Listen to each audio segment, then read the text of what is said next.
Well, I finally did it. I broke down and I bought myself a Commander Precon. I've been wrestling with this for a little bit and didn't really want to make the plunge because I've never played Commander before. What do I even do? What steps do I take? When I used to go down to my local game store for Friday Night Magic every week, we would play Standard. Standard was the way to play. But now, apparently, after the 10 years that I've been gone, apparently Commander is the way that you play Magic now. So it's the most popular format. So I need to stop resisting and I guess get with the times, right? So I went out and I bought myself a Precon and I got some singles in the colors of the Precon. So let's go ahead and do an unboxing today and let's see what comes in a Commander pre-constructed deck. Let's go. Okay, here we are. This is the Precon that we went and purchased today. It is Fey Dominion, it's the blue and black. I went with this one because one, the price was right, and two, blue and black happened to be my favorite color combination in all of Magic. So we're going to go ahead and crack this open and see what's inside. So it looks like there's a little seal down here on the bottom to crack. Crack that open. Ooh, small fairies, big trouble. What do you like about that? Okay, so let's see what we get inside. So let's go ahead and pull this little sleeve out. Okay, anything else in the box? No? No, we're empty. Okay, cool. That's going to go over there. So let's see what all comes in here. So we have this little black pouch. What's inside the black pouch? Oh, looks like we've got a little pack in here. Looks like it's got like maybe like 1 or 2 cards in it. And what is this? Oh, okay. It comes with a cute little like spinning wheel life counter. That's kind of nice. So it starts at 40, goes all the way down. Oh, starts at 40, goes down to 21. Oh, and you flip it over, and you got 1 through 20 over on this side. Okay, that makes sense. Cool. Now, because in Commander, your life total starts at 40 for some reason. So let's go and put that over there. Let's see here. What else is in here? What is this thing? Some kind of box. Oh, that's the deck box they were talking about. It's like this little dinky cardboard box. You flip it open. Oh, come on now. Just to unfold it, and it becomes a deck box. But you know what? That is a little bit too flimsy for my liking. Yeah, there we go. Okay. So it folds down like that, and then the top folds in like that to form a deck box. And it's got the art on it. That's kind of cool. But the fact that this is literally just like balsa wood paper, I do not think I would be keeping this as a permanent deck box. Maybe I can use that to hold counters or something. I don't know. Okay, so this is a collector booster sample pack. So I guess they give you this so that you are then inclined to go and buy premium booster packs. I don't think that would get me to do it though. Makeover montage. What is this? It's kind of like a makeover montage for your Commander deck.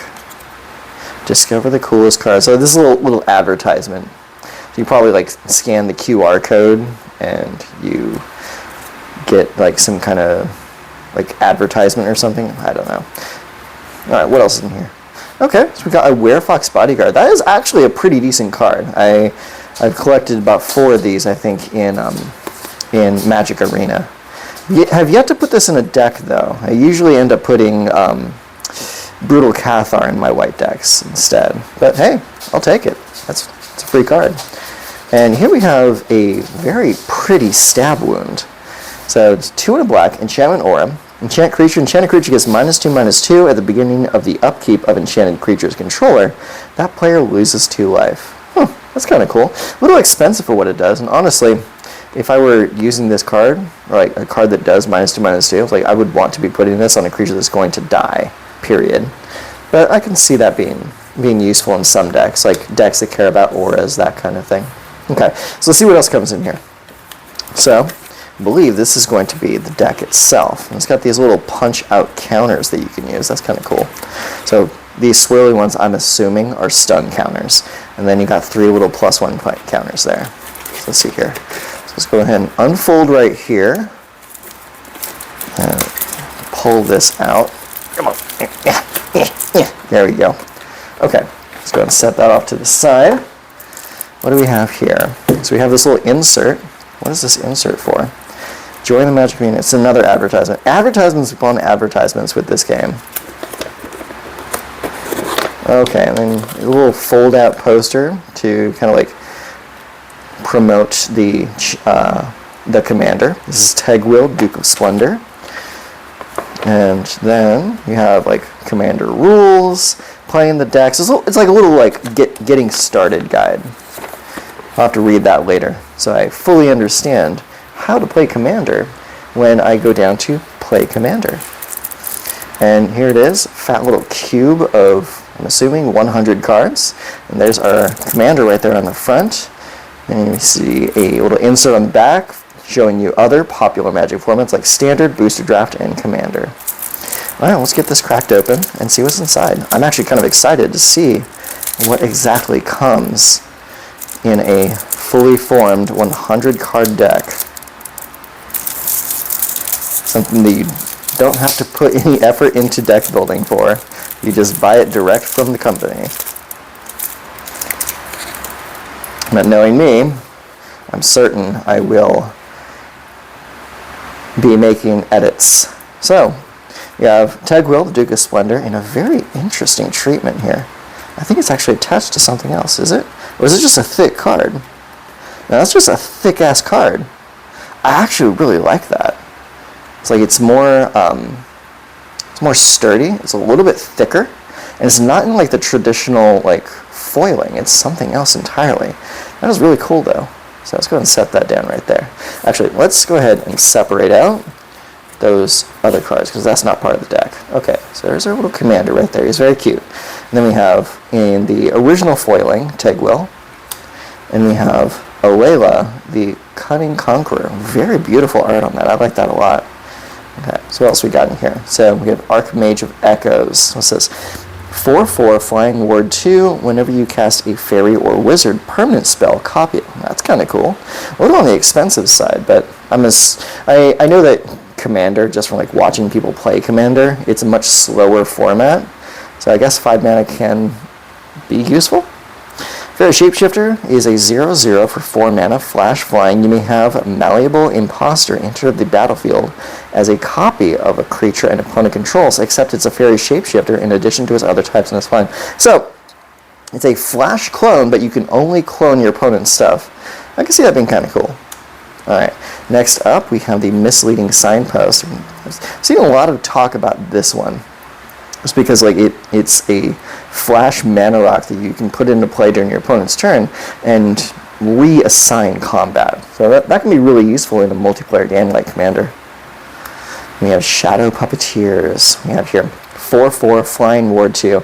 When Shadow Puppeteers enters the battlefield, create 2 1/1 black fairy rogue creature tokens with flying. Whenever a creature you control with flying attacks, you may have it become a red dragon with base power and toughness 4/4 in addition to its other colors and types. Wow, that's actually kind of cool. Insanely expensive though. It's like 7 mana to play. So if I'm going to be putting this into a deck, I'm going to be putting it into a deck that has like reanimation, ways to cheat this into play. Like I would never want to tap out 7 mana in the main phase just to play this. Yeah. Here we have the Blightwing Bandit. It is a 2/2 flying Death Touch. I like that. Whenever you cast your first spell during each opponent's turn, look at the top card of that player's library. You may exile it face down. You may play that card for as long as it remains exiled, and mana of any type can be spent to cast it. That's pretty cool. I like Thievery. Thievery is very good. Any opportunity I have to take my opponent's resources and use it against them is a win for me. We have the Fairy Blade Crafter. 3 mana for a 2/2 flying. Whenever one or more fairies you control deal combat damage to a player, put a +1/+1 counter on Fairy Blade Crafter. When dies, each opponent loses X life and you gain X life where X is its power. That's pretty cool. I like that. So it's a growing threat there. We have Meddling Nuisance. So I'm going to just kind of like go through these a little bit quicker because if I spend all this time reading every card, I'm going to be here for a very long time, and this is going to be a very, very long video. Hey, Brazen Borrower, that is actually a really good card. This card was an absolute nuisance in the standard format right before I came back to the game. So when I came back and I started playing Arena, this card was literally everywhere, and it was a real slog to play against. Dig Through Time. Now this is a pretty cool card. Delve. Each card you exile from your graveyard while casting this spell pays for 1. So it's like Convoke, but from the graveyard. Look at the top 7 cards of your library, put 2 of them into your hand, and the rest on the bottom of your library in any order. That is a really, really cool card. You can exile 6 cards from your graveyard to make this cost only 2. I like that a lot. That's a strong card. And we have Fairy Formation. And we have Glen Elendra Archmage. That's really beautiful art on that. I like that a lot. Fairy Wizard. Blue, sacrifice, counter target non-creature spell. Nice. Oh, and it has Persist, so it can come back. Ooh, the Hullbreaker Horror. This card is an absolute menace. You've been playing Standard in like the last year or so, you know very well this card is an absolute pain in the tuchus. Illusionist Gambit. Actually, I'm going to read this one. I've never seen this card before. 2 and a blue, instant. Cast this spell only during the declare blockers step of an opponent's turn. That's very specific. Remove all attacking creatures from combat and untap them. After this phase, there is an additional combat phase. Each of those creatures attacks that combat if able. They can't attack you or planeswalkers you control. Okay, so this is useful when you are being targeted. Like some people are saying, this guy is the arch enemy, we need to get rid of him. So you use this when they come at you and say, no, you guys go attack someone else. Midnight Clock, very cool card. Perplexing Twist, 5 mana instant, choose one. Return all creature tokens to their owner's hands. Return all non-token creatures to owner's hand. Okay, so it's not going to poof like all of the creatures on the table, but some very specific filtering of what can stay on the tables. Like if, for example, you have all like creature tokens for some reason, and your opponents don't, then this could be very useful, because you can basically just make it so all of your opponent's stuff goes back to hand, and you get to keep your stuff on the table. That's very cool. Reflections of Litjara, that's a good card. Got Scion of Una. 1/1 flash flying, other fairy creatures you control get +1/+1, and other fairies you control shroud. Actually, that's a damn good ward. That is a very good ward. I would love to have that in Standard. That would actually be something to make fairies a good deck. Sower of Temptation. When Sower of Temptation enters the battlefield, gain control of target creature for as long as Sower of Temptation remains on the battlefield. Okay, that's not too bad. Only being a 2/2 for 4, though, means that's going to be a lightning rod of a card. Theoretical Duplication. Kindred Dominance. Okay, this is a very expensive card. Hopefully it's good. Kindred Dominance. Choose a creature type, destroy all creatures that aren't of the chosen. That is a very good card. Oh my god. Okay, 7 mana is a little bit expensive, but in a slower format like Commander, this could actually be very good. So I would just say, like, everything that's not a fairy goes bye-bye. Nightmare Unmaking. Choose one. Exile each creature with power greater than the number of cards in your hand, or exile each creature with power less than the number of cards in your hand. I like it. I like the situationalness of this card. This is a very interesting spell. Puppeteer Click. Ooh, Rankle, Master of the Prankle. It is 4 mana for 3/3, Flying Haste. Whenever Rankle deals combat damage to a player, choose any number. Each player discards a card, each player loses 1 life and draws a card, or each player sacrifices a creature. That is a very interesting card. This is very similar to the new card that came out, Wilds of Eldraine. Rankle's Prank. Very, very interesting card. Thrilling Encore. Put onto the battlefield under your control all creature cards in all graveyards that were put there from the battlefield this... Oh! Interesting. Onto the battlefield under your control all creature cards in all graveyards that were put there from the battlefield this turn. Okay. Oh, wow. Okay, that's really, really strong. So you use like some kind of like board wipe effect and then follow up with Thrilling Encore and you get all those cards. That's very interesting. I like that. Glen Elendra Liege. This is interesting. So it's a Fairy Knight, 2/3, and it's a 1 hybrid blue-black. Flying, other blue creatures you control get +1/+1. Other black creatures you control get +1/+1. So I'm curious, if you if you have this on the table and you have a creature that is both blue and black, does that creature get +2/+2? I might have to read up on that because that could be really strong. Nimrus, Una's Trickster. And then you have Una, Queen of the Fae. So it's 3 blue-black times 3. And you got Flying and an activated ability of X and a Dimir. Choose a color. Target opponent exiles the top X cards of their library. For each card of the chosen color exiled this way, create a 1/1 blue and black fairy rogue creature with wow. So that's potential mill plus creating an army of dudes on your side of the table. So you can technically be running like both strategies, either swarm or mill. You could actually probably mill someone out with this if you have enough mana. I like that. Ooh, we got a land here. This is Choked Estuary. As Choked Estuary enters the battlefield, you may reveal an island or swamp card from your hand. If you don't, Choked Estuary enters the battlefield tapped. Okay, that's not too bad. In most cases, I'd probably just let this come into play and play tapped, because that's actually a pretty decent card. We have Darkwater Catacombs. This is pay 1 and tap, add blue-black. I remember this card. This card came out a very, very long time ago. I forget which set it came in, but there was a whole cycle of this kind of like filter land. It was a very interesting card. Exotic Orchard. Tap, add 1 mana of any color that a land an opponent controls could produce. I like that. I like that a lot, especially if you have like cards that like you've stolen from your opponent, you need to cast it. You can use this to pay for that mana.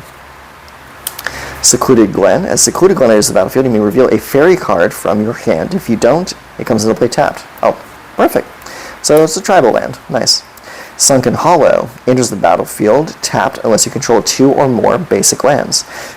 You need basic lands to power this, huh? That could be a little bit on the difficult side. Temple of Deceit comes into the battlefield tapped. When it enters the battlefield, you scry 1. Oh, so it's a scry land. Very nice. I actually like this card a lot. And then we have Mocking Sprite. Picklock Prankster, that's one of the newer fairies. Very good card. Spell Stutter, yes, the fairy-centric counterspell. And then we have Obira, the Dreaming Duelist. Okay, so I think I'm seeing how this is, how this deck is built in the box. Is they put all of like the commander-specific cards in the front, and then you start getting into the like the standard legal stuff, because this is Wilds of Beltrain right here. So, Obira, Dreaming Duelist, a very interesting card. We have Spell Scorn Coven. That one's okay. Arcane Denial.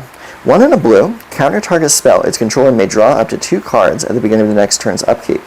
You draw a card at the beginning of the next turn's upkeep. So, this is a counter spell that originally came out in the set Alliances. And it was good, but only for like a very specific situation. Like if you know you're going to be like winning the turn or winning the game like very soon, go ahead and cast this and let your opponent draw extra cards, because it most likely won't be that effective in that late of the game. But like using this like in the early game, I really wouldn't. This is a really risky counter spell, but it's only for a colorless and a blue to counter any spell. So keep that in mind. Cloud of Fairies. When Cloud of Fairies enters the battlefield, untap up to 2 lands and cycling 2. This is a reprint. This card was originally printed in Urza's Legacy, I believe. Ooh, Consider. Nice. That's a good card. Distant Melody. 4 mana, sorcery, choose a creature type. Draw a card for each permanent you control that okay, that's a very good tribal draw spell. I like that a lot. Very nice. Alright, whoa, no, they gave us Factor Fiction. Nice. This is a great card. A 3 and a blue, reveal the top 5 cards of your library. An opponent separates those cards into 2 piles. Put 1 pile into your hand and the other into your graveyard. This card was an absolute staple when it first came out in Standard. Love that card. Fairy Seer. Here's the battlefield scries for 2. It's okay. Ooh, Frantic Search is really good too. Draw 2 cards, then discard 2 cards. Untap up to 3 lands. So it's roundabout a free draw spell. Ooh, Hypnotic Sprite. What's this? Mesmerizing Glare. 2 and a blue. Instant adventure. Counter target spell with mana value 3 or less. So it's a situational counter spell, and it can come back as a 2/1 flyer for only 2 blue mana. Keep Watch. Ooh, this is a card from I think Odyssey. Draw a card for each attacking creature. Really, really strong. especially if you're the attacking creature and you attack with a bunch of dudes and you hit keep watch. It's like, I'm just going to scoop up all my deck right now. Night Veil Sprite, and when it attacks, Veil 1. Okay, that's cool. Opt, it's a different version of Consider. Quickling, I've never seen this one. Flash, flying, when it enters the battlefield, sacrifice it unless you return another creature you control to its owner's hand. Oh, okay, that's actually pretty decent. For only 2 mana and flash, it's a 2/2 flying. Yeah, and you just like return like a token that you don't care about to your hand, or you return another card that has an enters the battlefield effect. Then you have Reality Shift. Exile target creature. Its controller manifests the top card of their library. That player puts the top card of the library onto the battlefield face down as a 2/2 creature. If it's a creature card, it can be turned face up any time for its mana cost. Oh, wow. Might even want to like cast this on my own creatures. Reconnaissance Mission. When a creature you control deals combat damage to a player, you may draw a card, and it has cycling. And it's an enchantment, so you just put it right onto the table, and this triggers it every turn when you go attack. Repulse. Return target creature to its owner's hand and draw a card. That's not too bad. It's a little expensive for a bounce spell, but the fact that you draw a card off of it, that's what makes it good. Run away together. I love the art with this. It's like you got like Frankenstein's monster and the little girl just running away together. That's so fucking funny. Choose 2 target creatures controlled by different players. Return those creatures to their owner's hands. I like that. I like that a lot. Ooh, Snap, another free spell. Return target creature to its owner's hand to untap up to 2 lands. Another one of those cards that came out with in Urza's Legacy. There was a whole cycle of those cards that came out during that time. Then you have Reckless Spite. 1 colorless and 2 blue, or 2 black, I mean. Destroy 2 target non-black creatures, you lose 5 life. So this is a functional reprint of Ashes to Ashes. Ashes to Ashes was a card from, I believe, the Dark. Really, really old card. It's really good, too. Ooh, we get a Halo Forager. Hell yeah. Halo Forager is great. As you play it, and this allows you to recast a spell from your graveyard by paying X, and X is the casting cost of that spell. We got an Arcane Signet.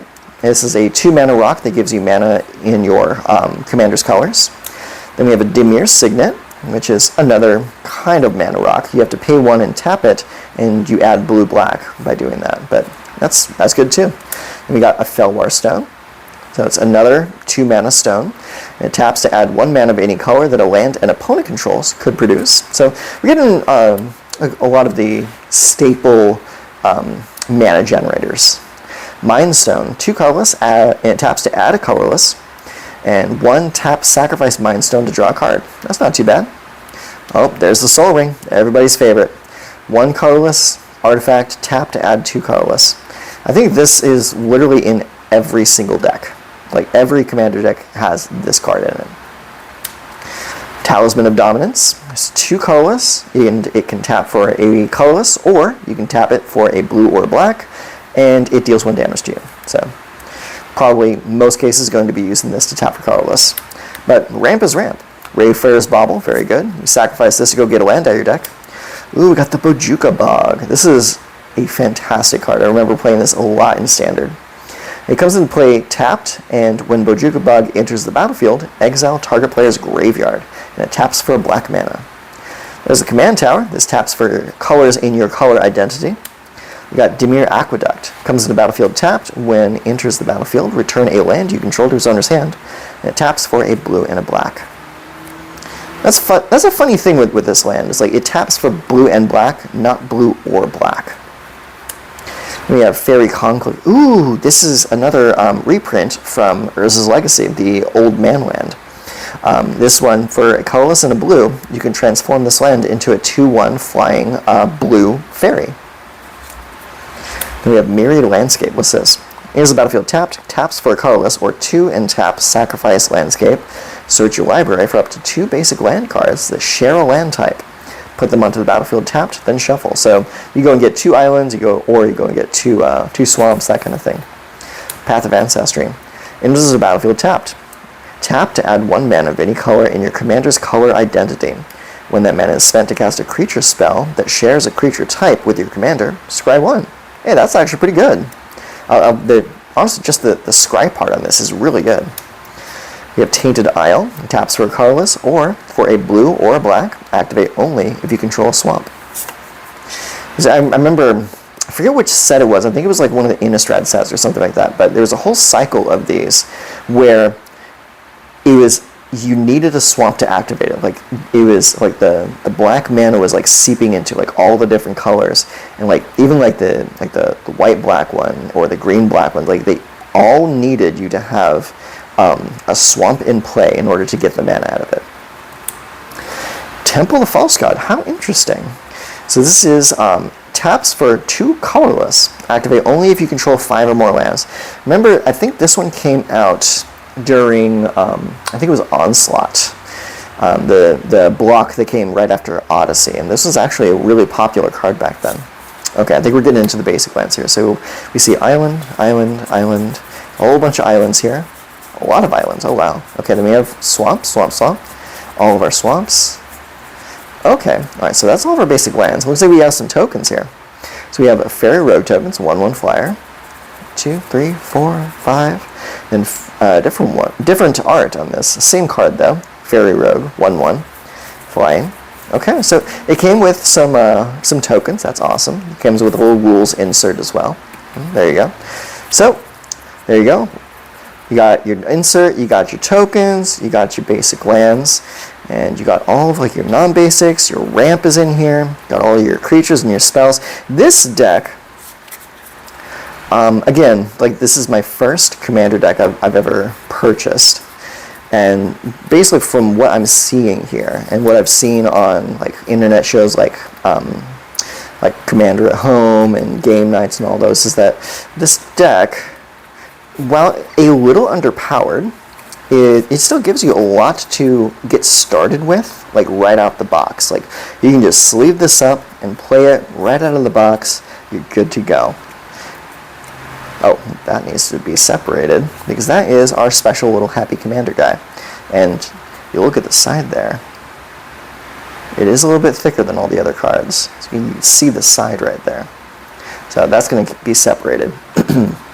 But yeah, as far as money spent and what I got today, I'm actually really happy with this pull. So what I'm going to do now is I'm going to go through and sleeve this up and maybe make some additions to it, because I also went down and I purchased some cheap singles from the store while I was there, and all cards that like I remember playing a long time ago that are in my colors and happen to be pretty decent. It's like like you got Rewind. That's a counterspell for 4 mana, and if the counterspell resolves, you untap 4 lands. So it's basically a free counterspell there. You got Into the Royal. You got yourself a bounce spell. Treasure Hunt is actually a really good draw spell. You got Cancel. You got a Void Mage Husher. While not a fairy, just this card's effect is really strong. For 4 mana, it's a flash 2/2. And when Void Mage Husher comes into play, counter target activated ability. Whenever you play a spell, you may return Void Mage Husher to its owner's hand. So this will go really well with some of those other cards that like bounce other spells to your hand. Like that other flash 2/2 fairy that requires you to bounce another creature back to your hand when it comes in. This is definitely a card that I would want to pair with that. And we got a copy of Spell Pierce. We got a Brainstorm, a beat to shit Brainstorm, but this is like 10 cents, so like I'm not upset about that. So then we got a Dismal Failure. So this is a really cool old counter spell. I think this came from like a Time Shift or something. And it's counter target spell, its controller discards a card. So just all good things. I will gladly pay a little bit extra to 2-for-1 someone's spell. We got a copy of Deflection. So this is one of the oldest ways to redirect a spell. So it says target spell, which must have a single target, targets a new legal target of your choice. So if someone tries to kill one of your creatures, you can just bounce this right back at them. Or if someone tries to hit you in the face with a burn spell, you just redirect it to like one of their permanents or back to their own face. I picked up a copy of Blue Sun's Zenith. Really, really cool card. because it's three blue and X colorless. Target player draws X cards, then shuffle Blue Sun Zenith into its owner's library, so you can get this back again later. Then we have good old school counter spell, just 2 blue to counter a spell. Whispers of the Muse. This was a card that I played a long time ago. This came out in Tempest, so this is like a set that came out in like the 90s, and it's just a single blue to draw a card. But it has buyback 5, and buyback basically means you pay this extra cost, and instead of putting this into the graveyard, you put it back into your hand. So you can just, at like the end of like turn, if no one did anything that you needed to react to and you got extra mana, you just go, I'm just gonna draw a card, put it back in my hand, just draw a card, put it back in my hand. We have Smother for 2 mana. You destroy a creature with converted mana cost 3 or less. Skin Render. I was going through the binders and I found this. This is a favorite old card of mine, and another card that would be great to bounce and reuse over and over. 2 colors, 2 black. It's a 3/3, and when Skin Render enters the battlefield, put 3 -1/-1 counters on target creature. So it comes in, it blows up something small. Very cool. We have Vampire Nighthawk, a personal old school favorite of mine. I just saw it and wanted to buy it. And then we have Desertion. This is one of my personal all-time favorite counter spells. It's expensive, but it's really good. It says counter target spell. If that spell is an artifact or summon spell, put that card into play under your control as though it were just played. So you can use this to counter any spell, but if that spell happens to be an artifact or a creature, then you take it. It's mine. Gimme. We got a Dark Ritual. Perfect. Old school, great card. Honestly, I probably should double check to make sure this is actually legal in Commander, just because it's such a good card. We got an Inquisition of Kozilek.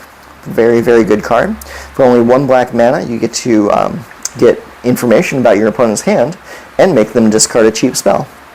Then we got a Tectonic Edge, which is kind of like a poor man's strip mine. And then we got an Evolving Wilds. So that is that. That's all the cards that I picked up today. So I am going to go ahead and get to sleeving this fat deck and maybe try to find someone to play cards with, because it's been a damn long time. So anyways. Okay, just before we finish this video off, I just wanted to start sleeving up this deck and give like my thoughts on this this sleeve that we're using here. So while I was there, like, I decided that I needed to buy some new sleeves, because the sleeves that I have are like 10 years old, because I have not played a single game of Paper Magic in about 10 years. I quit the game, I think around like 2013, 2014, around that time. So it's been a very, very long time. So I didn't want to sleeve up my first investment in a decade in 10-year-old sleeves, because who knows, they could probably just end up splitting or disintegrating as I tried to shuffle it, that kind of thing. So I just wanted to give my thoughts on this this product right here. So this is a matte blue, completely matted, not glossy at all. I didn't like the glossy sleeves because they are a little slippery when you're first shuffling them, because whenever you get a new, freshly sleeved new deck of new sleeve cards, they can just start flying all over the place. I've been to many FNMs with fresh new sleeves, like bought the night of the tournament, and had to play a game of 52 card pickup because I just wasn't they hadn't broken in the sleeves yet, and it's just a huge problem. So always sleeve up your stuff before going down for a tournament, because otherwise you're just going to make a mess almost every time. But that's why I prefer matte sleeves over gloss. They're a little bit more resistant to just slipping and sliding all over the place. But so far, like, they feel good. They are not like oversized sleeves. Like, if you bring that up real close, so you take a look there, you see like the top of the sleeve is just slightly over the card itself. So it's not oversized. So there's no like flippy flopping at the top when you run your fingers over it. And that was something that always bothered me about some like the lesser sleeves. like the more cheap sleeves that you buy. But this one wasn't too expensive either. This was like it was a pack of 100 for like $7. Not too bad at all. But yeah, feels good so far. I'm curious though, what what kind of sleeves do you guys like to use? Is Ultra Pro still like the quality standard when it comes to Magic cards, or is it Dragon Shield now? So I remember Dragon Shield was like really popular back in the day. I didn't particularly care for them just because of the fact that they tended to like curve a little bit on the corners. I did not like that. So I always liked either Ultra Pro or well, there was this one brand. I don't know if they're still in operation or not, but it was called KMC. And they were like really good sleeves. I think it was like a Japanese brand that made them, but it was really high quality. It was not expensive, and the sleeves themselves um, were really good. The shuffle feel was great, all that kind of stuff. But yeah, so I'm just going to finish sleeving up this deck. I'm not going to take any more of your time, but I thank you for hanging out with me for this unboxing. It is something that I'm pretty excited for because, like I said, I haven't played Magic in a very long time, and I'm looking very forward to finding a good group to play with on the regular. So, thank you for hanging out with me. I'll go ahead and let you go now. So, yeah, until next time. You take care of yourselves.